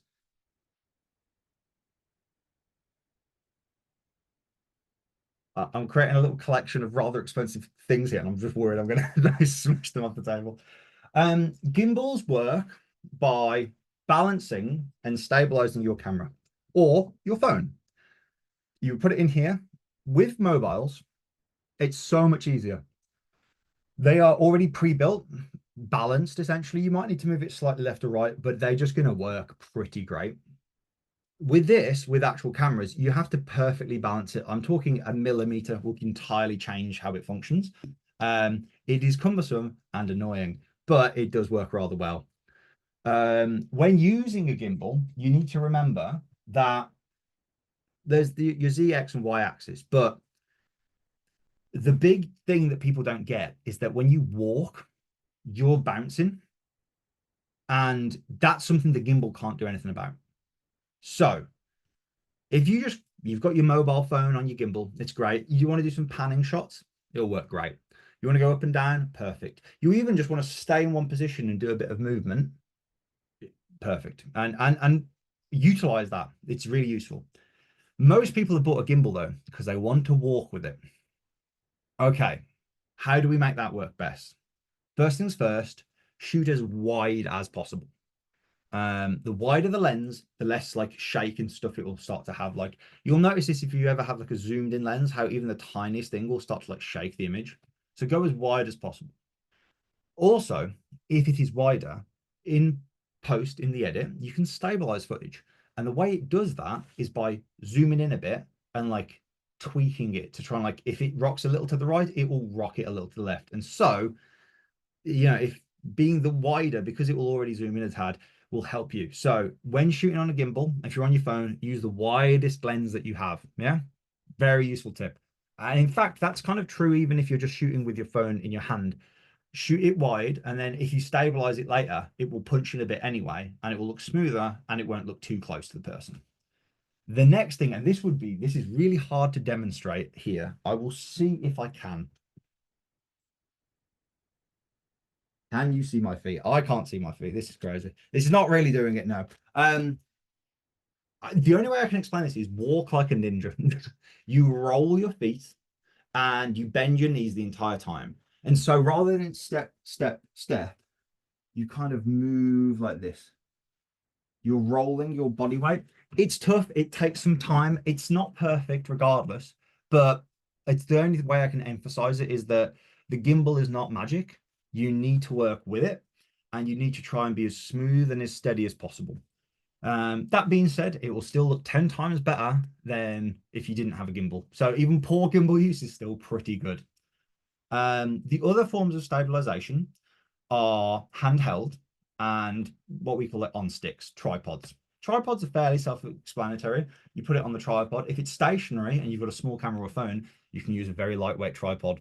The bigger they get, the more expensive they get. You would be amazed. A good professional tripod can cost like 10 grand. It's a bit much. No one needs that. I don't have that, but most of mine are costing close to at least half a grand, and that will come to like fluid, drag weight, balance capacity. I don't think this is super useful for you guys now, so I don't really want to go into it because I don't really feel that many of you, probably the biggest thing you guys are going to shoot on is a DSLR, I'm assuming, and most tripods will be just fine for that.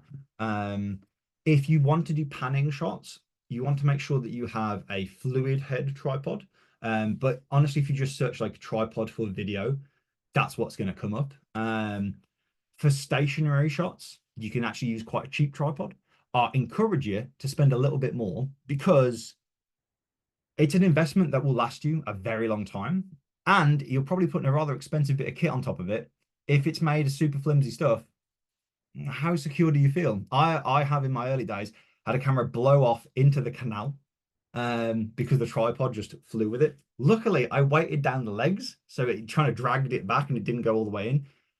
That's a cheap trick that many tripods will have a hook on. You can weight the tripod down and make it more stable. But I feel that many people won't be shooting on tripods for anything other than interviews these days.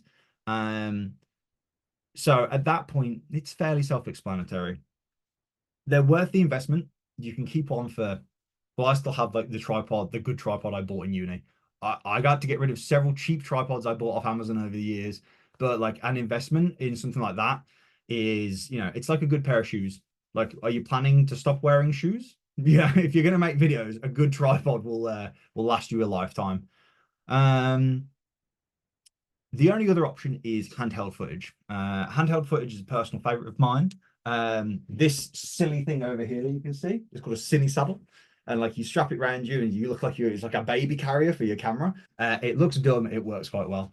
The point of it is to get as many points of contact to you as possible. Stability comes from not like if you hold it in one hand, hold it in two hands, bring it in, and even not many of you have this, but like EVFs or eye cups. The reason I push that in is it's another point of contact, a third point of contact, and it becomes far more stable. So I encourage you, from a practical standpoint, rather than taking your phone and like, oh, I'm going to do a panning shot, get both hands, square your legs, take a nice stance, and try and like rotate with your body rather than your arms, because your arms will do a bit of this, but just slowly move. And even like with things like you can push and lean,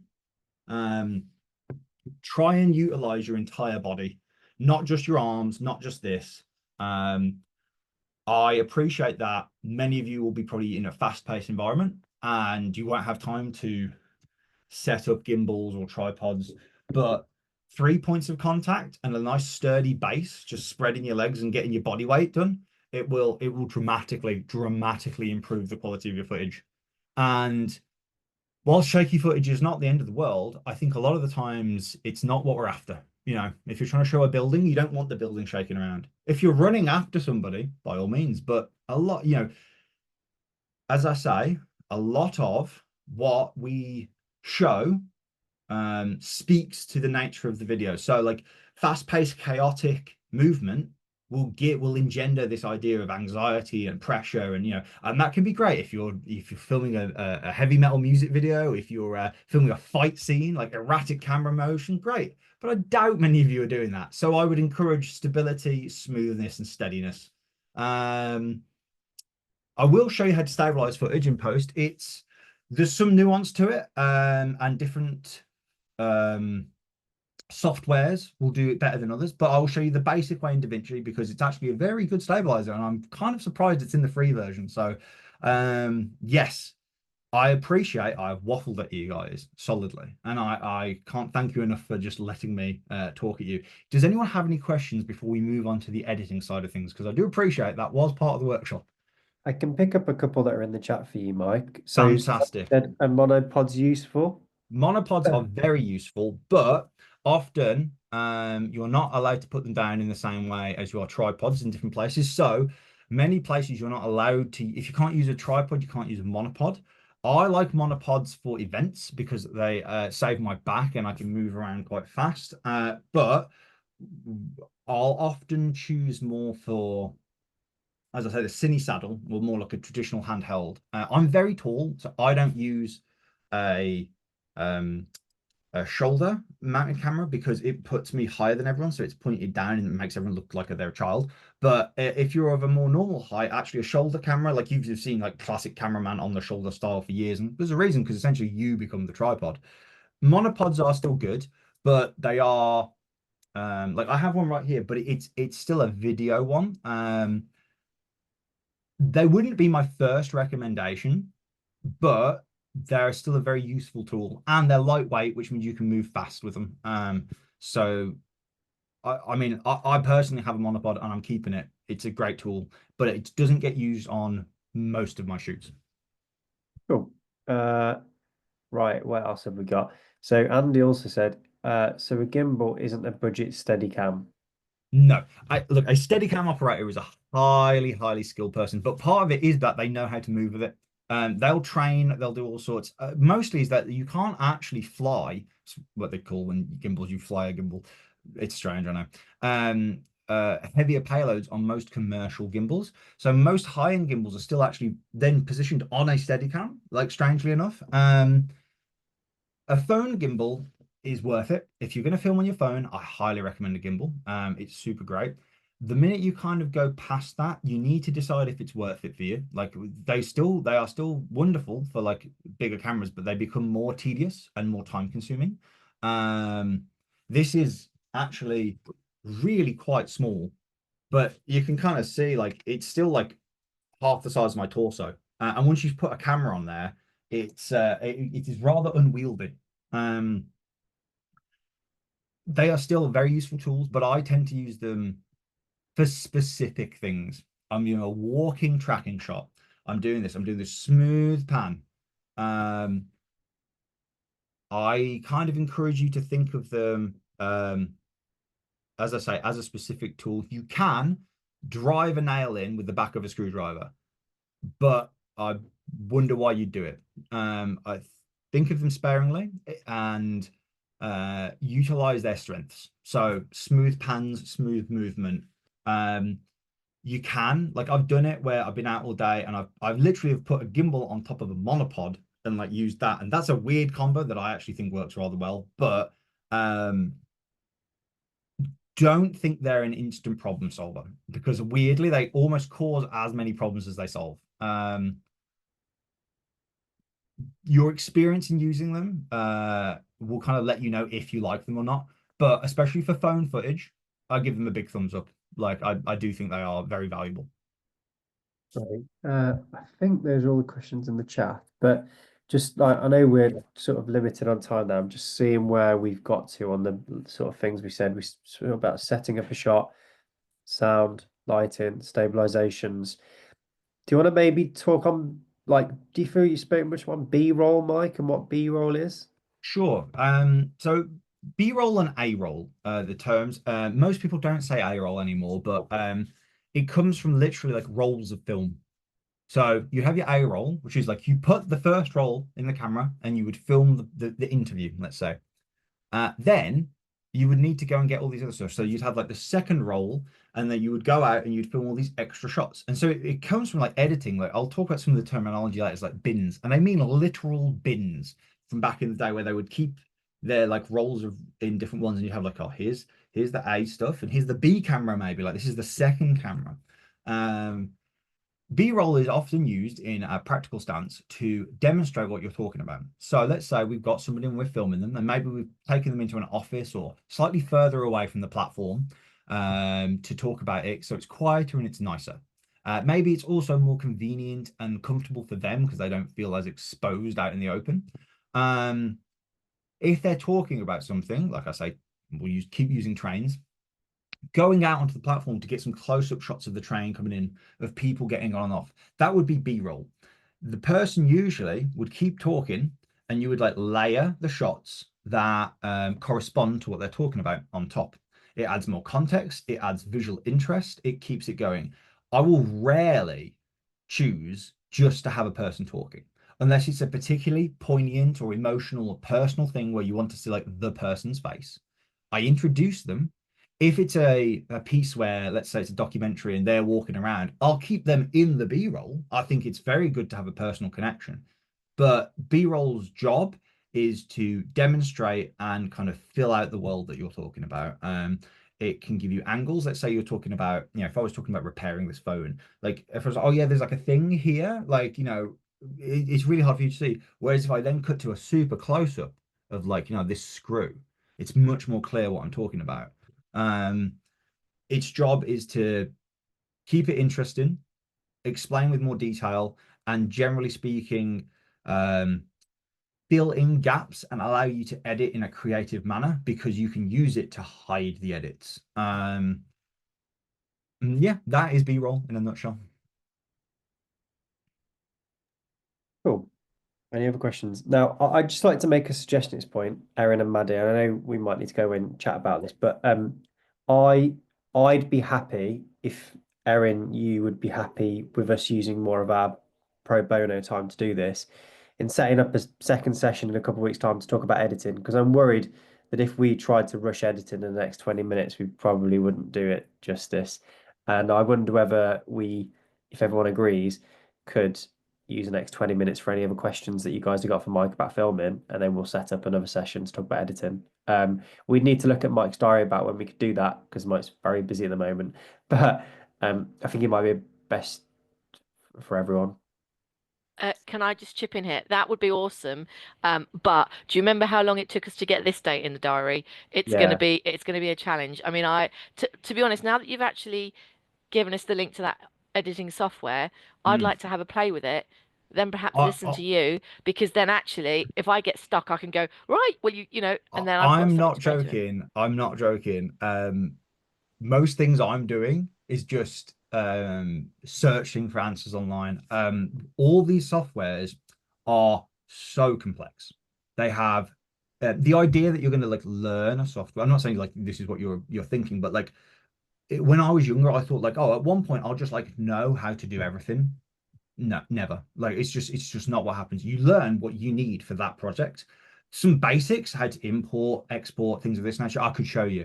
But like I use a different software. So my interface is entirely different. So like when I'm looking for stuff, like I know where to look in like my other one. But with this, like honestly, I am learning with you. I am very happy to like go over the basics, but I kind of agree with you that frankly there are so many wonderful put together courses online for DaVinci that I highly recommend. But and once you go past the bare minimum, you'll probably have exceeded my familiarity with that software.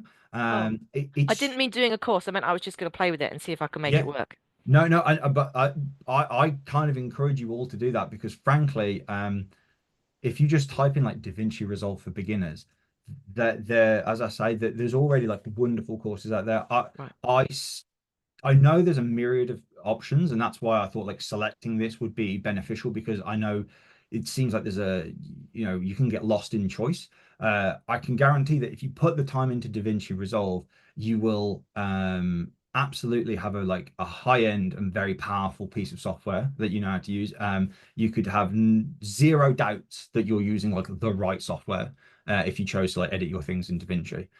It's more complex than say like Canva and things of that nature. So it is more tedious at the beginning. I think we've all been there when we're trying to familiarize ourselves with a bit of software that we don't know, and it can be arduous. But thankfully, there's so many resources online that if you like you just suggest like go and have a play around. If you follow a step-by-step guide, as in like so as I say, beginner DaVinci for beginners, they'll show you how to open it, import, edit, export. And I'm happy to take you through it. But frankly, it's the same buttons. Do you know what I mean? Like it's the exact same process. And you can learn at your own pace. So yeah, I do think that is a good idea. Okay. I'm aware that we've got obviously other people involved in this as well. But for us, I think it would be helpful to, if you can spare the time, and Absolutely. if we can find a date, I would suggest now that for the platform rail team and for us, our education ramps up over the summer term. So for us now, we're about to hit the busiest time of year for us, which might mean that actually that makes it easier for you, Michael, because actually, can we plan for a date? I mean, as much as we'd love to have got this skill like years ago, Mm. I think honestly, we're probably going to be looking at realistically September, because a lot of us education staff will then disappear over the summer, Yep. and then pop back up in September. So I don't know how everyone else feels about that, but for us as the education team, I'm assuming for the platform rail team, when I say this is our busiest time of year, that's the same for you guys anyway, is it? Yeah, they're One nodding. thing I can suggest as well that I think might be very beneficial is if people do wish to come back, having a little play, and then when you've hit some troubles that you can't solve on your own, like those are things as well that I think could be beneficial. Like if what might be nice is, I appreciate, as I say, there's multiple people from different groups here, but if there's like, if we are able to like put some time together, like let's say you're working on a project and like once you've got it in and you want like a hand with like the getting it off the ground, Oh, yes, please. you know, things of this nature. As I say, so it's just about making people's times and schedules and things line up. But I can tell you that at least from my personal perspective, like I'm very happy to like kind of help as much as I can on like in specific projects, because my fear would be is that if we did it now and then you didn't touch it for like even honestly like a day, but like let's say like a week, you're not going to remember. Like, you know, it's made And as that's much. why I asked for this to be recorded, so that if the Yeah. next one's recorded as well, we Yeah, can refer back to it, because my memory is exactly. shockingly bad. Yeah. Yeah. And then we've got two assets then, haven't we? Like a focus on filming, focus on editing, and doing it. So if you wanted to do something for September, that's fine with us. Is there? I mean, just whilst we're together now, I mean, I will allow you guys to ask Mike any questions in a minute. But is there any dates in September that work particularly well for you guys, and we could pencil something in? Well, we'll have to check offline. I don't want to take up time Yeah. now, because that'll be a logistical job. So that'll be easier if we do that separately. Yeah. I would just say rule of thirds. Rule of thirds, Rule of absolutely. thirds. Okay, so let's talk a little on composition. So this changes dramatically, as I say, on aspect ratio, which is the size, as I say, vertical, square, rectangle, things of this nature. Rule of thirds is basically a way of dividing your screen. It is just it's basically a classic grid, you know, a tic-tac-toe board essentially laid over your footage. And when you think of it in this capacity, rather than just slapping the subject in the middle, offsetting it to one of the thirds, so left or right, or even, as I say, one thing's for like horizons, buildings, vertical lines, up and down. For some reason, quirk of human psychology, it's far more appealing. It feels more cinematic. I think also because it doesn't feel like a family photo. You know, mom took a picture of you when you were a kid and they just pointed it directly at you and clicked the button, right? The flash comes straight at you. It does what it is. Interestingly enough, it actually has created now like a cultural nostalgia that people are genuinely trying to emulate. People are buying modified disposable film camera lenses to put on their high-end DSLRs because it has a nostalgic vibe. But the rule of thirds comes down to it's part of cinema language essentially. It is about offsetting the subject to usually left or right. One of the classic ways you'll see this done, and as I've said, is interviews, is that the person is actually sat to the left and they're speaking off camera to a person sat over, opposed to directly like this. When you film like this, straight to the camera, you're speaking to the audience. This is often, obviously, you could think of YouTube and things of this nature, but you could also think of a presidential or prime ministerial address.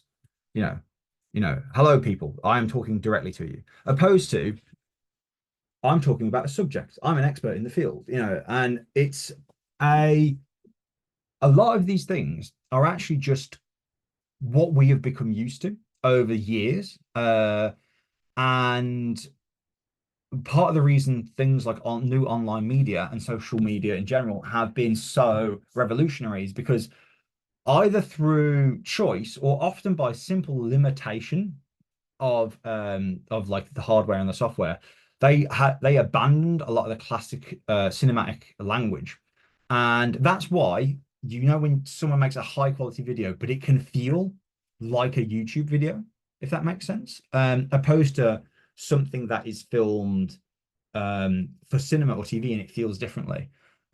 This will come down to two things: composition, so rule of thirds, things of this nature, where you're choosing to align your subject, but then also your lens selection, which ties into composition a lot, because you could frame the same person in a shot, but if you used a wide lens to do it, it would distort them. So I don't know if you've ever played around with this, but on your phones, often you can zoom in and out, and they will often use different lenses. My phone, I don't know if you can see, but it's got 3 lenses there. It's a wide, a medium, and a zoom. And if you take a photo close up of your face with the wide, you will look kind of bulbous and curved. Whereas if you were to hold it back and it would be zoomed in, it would compress your face more down to actually how the human eye would see it, which is why sometimes, you know, like you take a picture of yourself and you're like, boy, why do I look so bad? And it's often because you're using a wide lens quite close to you. However, interestingly enough, over the years now, because it's been around so long, a close-up wide lens has started to feel more real and more kind of genuine and personable, because it's closer to what we see for our friends when they want to FaceTime us, Zoom call us, things of this nature. You don't get like a zoomed in close shot with a compressed background of somebody talking. Like that's from film. But when you want to feel personable and like authentic, actually utilizing the language of kind of online, like as I say, like FaceTime, things of this nature, YouTube, it's important to remember that there's no like wrong answer here. Many of us are aspiring to like the language of cinema, but I want to make it clear that in your content that you might be making, the right choice might be for it to feel more approachable. You might be trying to convey to the viewer that you are like on their side, that this isn't like a scary thing, that you're kind of aligned with them. And so the choice of your composition, whether it's like beautiful and aesthetic but quite you know, a little arty and a little professional, that can derive quality and like reassurance in the sense that like, oh wow, like, well, this video looks really good, so like if they put quality into this, the product or the service must be high quality as well. Or there's the option of like making it close and making it friendly and being like, ah, yeah, like I trust this person. They seem good. They seem honest. They seem approachable. This doesn't seem as intimidating. And so your choice of composition, and also that can like kind of go to how slightly worse audio also kind of to a point. I want to emphasize, I never would advocate for truly poor audio, but to a point, you can make the right choice can be to use a like quote unquote worse setup because it conveys the right message. And that's the truth with all composition, is that the way you frame a shot is, as I say, it's telling the story, and you have to choose what story you're telling. To circle all the way back around to the very first thing I said, after my entire tirade that you patiently sat through, everybody, you need to know your founding principle, your key aspect that you're aligning to. Is it that the information is clear? Is it that it's enticing and entertaining? Is it that it's educational and that, you know, the message is getting across? Is it supposed to make this person like desire this thing? You know, you're never going to get somebody usually like a high, I'll go back to the high end like car adverts. It's not going to be someone with their phone like filming it. Do you know what I mean? It's going to be like a helicopter and them going through, because it's like, oh, this is prestige, this is quality, this is that. But it's something that always speaks to me. Have you ever seen like the mental health services, Better Help, things of this nature? It's always somebody kind of sat at their computer on their phone, because it's supposed to break down barriers and make things feel comfortable. It's like, hey, like, so, you know, you're not alone, you're doing this, you know. I appreciate that's a bit of a dark example in some respects, but like there is a reason they've chosen that stake. They could have afforded to do a much bigger polished thing, but they're not. They're choosing to break down the barriers. And these knowing that driving principle from the very beginning, like what you're trying to get across with what you're making, will inform every choice. You know, what you film it on, when you film it, where you film it. And then, as I say, is it supposed to be smooth and relaxing? You know, be slower and longer? Is it supposed to be high paced and entertaining? Loud music, fast edits, you know, but all that is informed by that little spark right at the beginning. And if you've ever done a project where you just feel a bit lost, and you're 2 weeks into an edit and it's not coming together, and all this footage, you've got so much footage, and yet you don't seem to have any of the right, you know, stuff to put it down. It's probably because people were like misaligned on like what you were making. And I can't emphasize this enough, that you and your teams getting together and having like, what is the purpose? Like high level, big picture thinking. And like, okay, so if it's to do this, what are the key steps we need to like follow? How do we want people to feel? And then when you know that, you can choose the correct equipment, tone, locations to kind of derive that feeling. It's a funny one. I do appreciate that like that expanded beyond just like rule of thirds and composition, but the purpose of any of these things is to when video and all this is telling a story, even when it's honestly it can be a boring or dull subject, you are trying to communicate something. And everything we've talked about here, composition, sound, music, lighting, stabilization, when if we get into the edit on a later date, like how you choose to edit, the size of the graphics, the intensity of the cuts, and the fast-paced nature, all of this is communicating basically emotion and intent. And when you're making a film, like you have to keep it in mind. A key trick some people will do is like I highly suggest this, and it is more than the edit, but select your music before you film. Make these decisions ahead of time. One, you can like literally take the music and play it on set, and that can be a very useful thing to get people in the right headspace. But also, you'll know, like I promise you, you'll know if the music feels wrong, and that will be like quite a clever key to like, oh, actually the feeling of this video is supposed to be calm and soothing or high paced and energetic.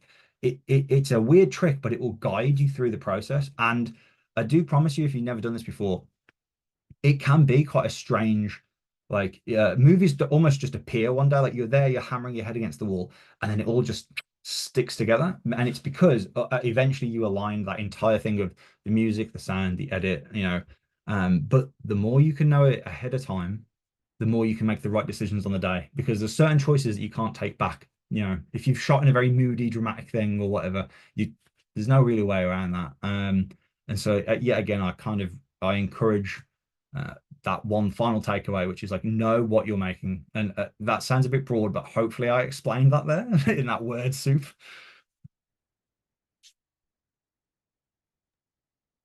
Right. Any other questions? We've got 4 minutes left. No?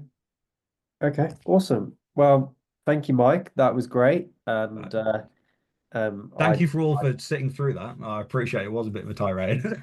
Yeah, no, well done, mate. Just like adapting as well super quickly to do something like a little bit different. But I think like, yeah, to be honest with you, like Mike said, Mike is more of a shooter than editor. Like Mike edits because most videographers have to edit and shoot. But as we've grown as a team, we've got other people now that do edit other than Mike. So like, Mike is a shooter really. So obviously like it's great that you needed that level of support with shooting because that's what Mike can do. So yeah, hopefully that was all really useful to you guys. I think in terms of next steps, Maddie, I've just sent you a quick message to say like other than the 24th of September, we can do any day really in September at the moment.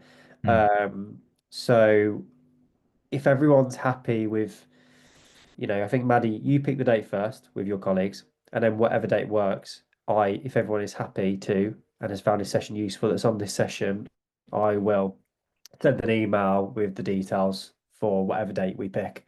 And I think this is a good number as well. So I propose that if everyone's happy, we keep this as our group that have done the first session about filming, and we'll go on to do the second session about sort of editing. On a little side note, that I don't know whether the timings and things would work out this, and if there's enough kind of hours in the kind of the time budget, I don't know how you would describe that.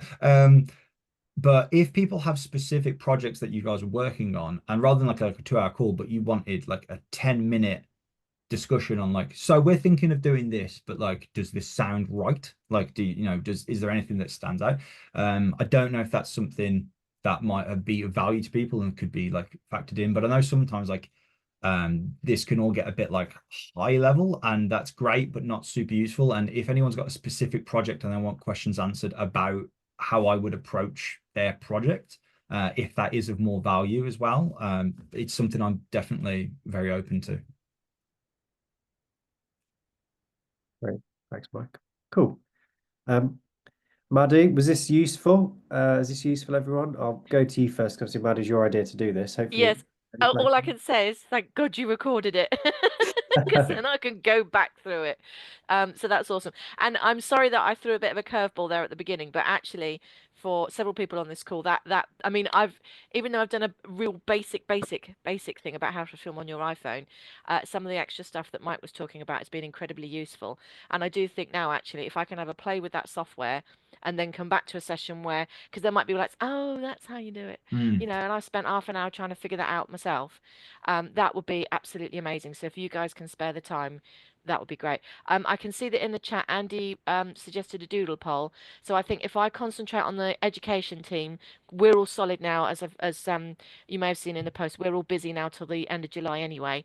If I can get several dates that we're all free, and then perhaps share those with everybody else, maybe that's the way we can do it, possibly. Fine. Yeah, but it's been brilliant. Thank you very much. Well, Thank you all. right. So I'm going to stop the recording. I always get nervous stopping the recording, thinking, oh, I hope I stop it right and